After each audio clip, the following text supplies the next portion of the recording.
What would happen if a single decision could reshape entire economies and international relations? Donald Trump's victory in the U.S. presidential election sparked a wave of uncertainty, particularly in the realm of international trade. One of the most controversial aspects of his platform was his bold promise to impose a 25% tariff on imports from Canada and Mexico, including crude oil, two of the United States' most important energy suppliers. The move, aimed at protecting domestic industries and addressing trade imbalances, immediately raised concerns about economic fallout for both nations. Shortly after assuming office, Trump reaffirmed his commitment to these tariffs, announcing that they would take effect on February 1st, just days away. This decision was part of a broader set of executive orders signed on his inauguration day, each stirring significant debate. Among these executive actions was an order reinstating over 8,000 military members who had been discharged for refusing the COVID-19 vaccine, with provisions for back pay. Critics quickly pointed out the potential risks of weakening military health protocols and setting a precedent for future vaccine mandates.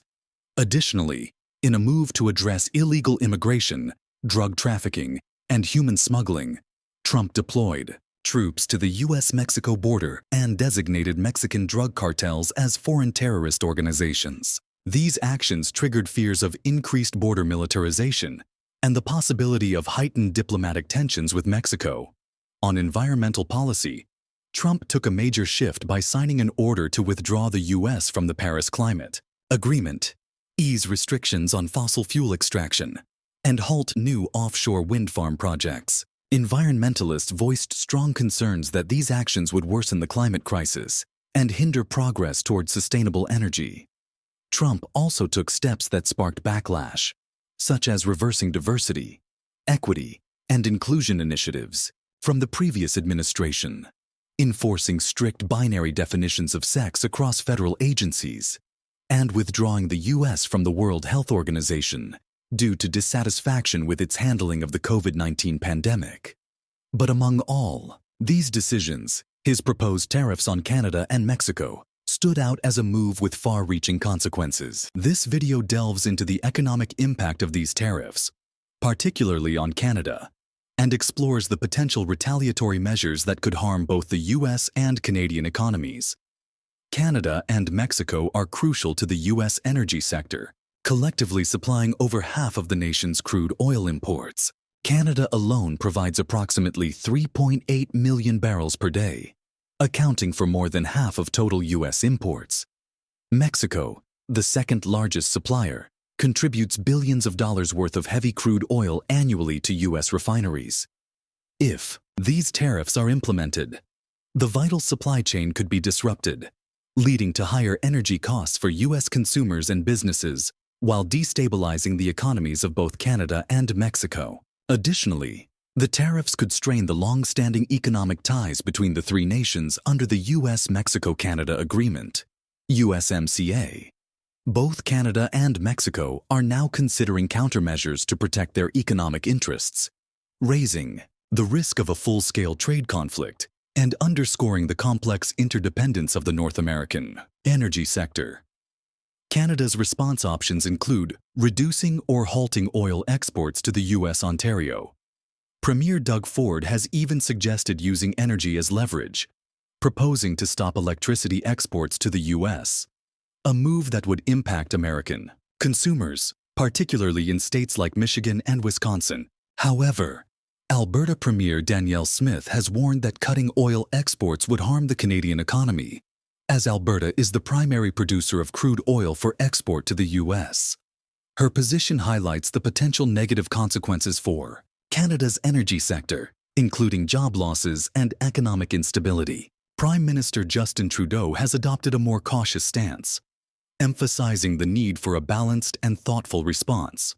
His government is exploring alternative measures, such as imposing targeted tariffs on U.S. goods like steel, aluminum, and orange juice to protect Canada's interests while avoiding unnecessary escalation. In the political sphere, Premier Doug Ford of Ontario has announced a snap election for February 27th, aiming to secure a mandate to tackle the economic challenges posed by the proposed U.S. tariffs. Conservative Party leader Pierre Poilievre has also vowed to retaliate against the U.S. if the tariffs are imposed, stressing the harm these trade measures would cause to both nations and promising to take precise, targeted actions. Poilievre has also suggested exploring other trading partners to mitigate the tariffs' impact on Canada. In a symbol of national unity, a Canadian entrepreneur launched a "Canada is not for sale" campaign, which gained widespread attention after Ford wore the hat during a meeting with Trudeau. The campaign garnered tens of thousands of orders and helped rally Canadians in opposition to the tariffs. As a result of the tariff threat, the Canadian dollar has strengthened against the US dollar, reflecting market skepticism about the full implementation of these tariffs. The loonie rose 0.2%, trading at 1.43 per US dollar, marking a 0.9% weekly increase after recovering from a near 5-year low. Similarly, the tariffs have influenced Canadian oil prices, which saw slight increases. The issue has led to rare political unity in Canada, with provincial leaders across party lines expressing solidarity with the federal government and supporting strong countermeasures. Provinces like Alberta, Ontario, and Quebec have come together to protect their respective industries.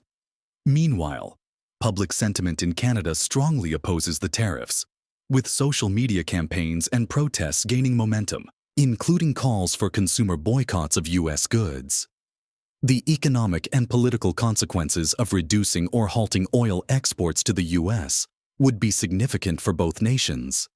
For the U.S., it could disrupt energy supply chains, raise costs for consumers, and impact industries that rely on affordable energy. States like Michigan, Minnesota, and Wisconsin, which depend on Canadian crude oil and electricity, would face shortages and rising energy prices, creating ripple effects throughout the economy. For Canada, reducing oil exports would severely harm its economy, especially in Alberta, where oil production is a key revenue driver. It could slow GDP growth, increase unemployment in the energy sector, and strain provincial budgets. The political repercussions could also be destabilizing, as tensions between the federal and provincial governments could escalate, especially if energy exports are cut. Given the significant risks, Canada is considering alternative retaliatory measures, such as imposing tariffs on U.S. goods critical to specific states. This strategy mirrors Canada's response to previous U.S. tariffs on steel and aluminum in 2018, when Canada applied duties to American products like bourbon, orange juice, and steel. Another potential strategy involves diversifying energy markets, allowing Canada to reduce its reliance on the U.S., while still protecting its own economic interests. As tensions between the U.S. and Canada mount, the outcome of this trade dispute will likely have far-reaching consequences for both countries' economies and their international relations. Canada has been prioritizing investments in infrastructure projects like the Trans Mountain Pipeline expansion, aiming to boost its access to global markets, particularly in Asia. This would reduce Canada's reliance on the U.S. as its main energy customer, offering more flexibility in future trade negotiations. In addition, Canada is focused on enhancing domestic energy security by investing in renewable energy and improving energy efficiency. By decreasing its dependence on fossil fuel exports and positioning itself as a leader in the global shift toward clean energy, Canada hopes to reduce the risk of future trade disputes while aligning with its long-term environmental goals. Meanwhile, Mexico is also weighing its response to Trump's proposed tariffs. The 25% tariff on Mexican imports is aimed at reducing migrant arrivals and curbing the flow of synthetic fentanyl. In response, Mexican President Claudia Sheinbaum has indicated that if these U.S. tariffs are enacted, Mexico might impose retaliatory tariffs on American goods. She warned that this could spark a trade escalation, harming businesses in both countries. Sheinbaum stressed that tariffs would lead to a back-and-forth exchange, ultimately putting common businesses at risk, given the deep economic ties between the U.S. and Mexico. Beyond tariffs, Mexico is working to strengthen its economic resilience by reducing its trade deficit with countries like China and attracting more foreign investment. President Sheinbaum has rolled out a plan called Mexico First, designed to replace some imports with domestic production, while focusing on key sectors like automotive and aerospace. This strategy aims to bolster Mexico's economy amid external trade pressures. The Mexican government has also warned that Trump's proposed tariffs could have severe economic consequences, not just for Mexico, but also for American industries that rely on Mexican imports. With tensions rising between the US, Canada, and Mexico, the coming months will determine whether these trade disputes lead to long-term economic shifts or if diplomatic negotiations can prevent the worst outcomes.